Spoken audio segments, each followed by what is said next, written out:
About $250 million is being set aside to build more classrooms and help high schools grapple with a surge of students in coming years. The state government's promising a total education spend of more than $14 billion, while the opposition's sounding the alarm on budget eve about the state's growing debt. The class of 2018 probably won't see much of the promised education cash splash. Thank you for being our experiment. You've done very well. But for the rest, more classrooms are on the way to fit everyone in. On budget eve, the Treasurer was given VIP treatment at Ferny Grove High, announcing a $250 million education boost for dozens of schools across the state.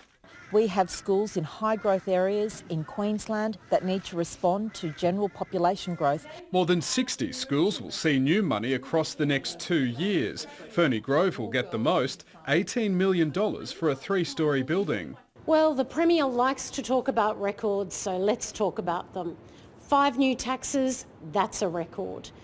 Record high electricity prices, that's a record. A reference to the new taxes on luxury cars and land announced before the election. The opposition says the spending comes at a cost. Debt's expected to hit $83 billion by 2021-22. And we will continue to pay down debt, and we will continue to manage our economy so that we are strengthening our economy, gearing for growth. Last year, the Premier and Treasurer pledged a jobs bonanza for the regions, a budget for battlers and builders. But did it turn out the way they promised? This is a budget for jobs, but it's about looking after our number one asset, and that's our people. Despite promises to the contrary, only half of 12 regional districts saw a drop in the unemployment rate.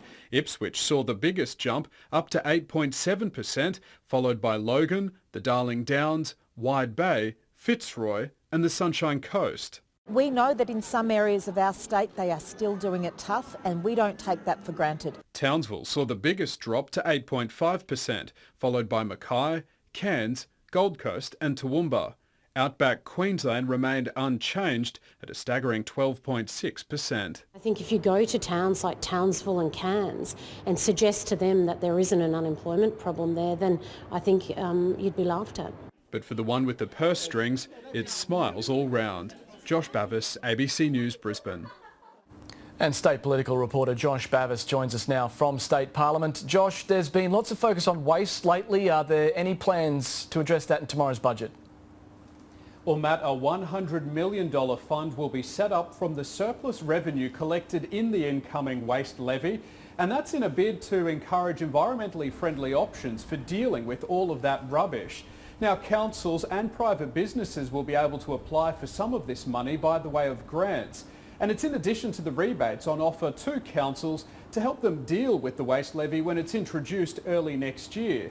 The state government's hoping this money will be able to spur interest in the renewable energy sector and perhaps even Queensland's first waste-to-energy plant. All the details on that and the rest of the budget measures will be revealed here at Parliament tomorrow afternoon. OK, Josh, thank you.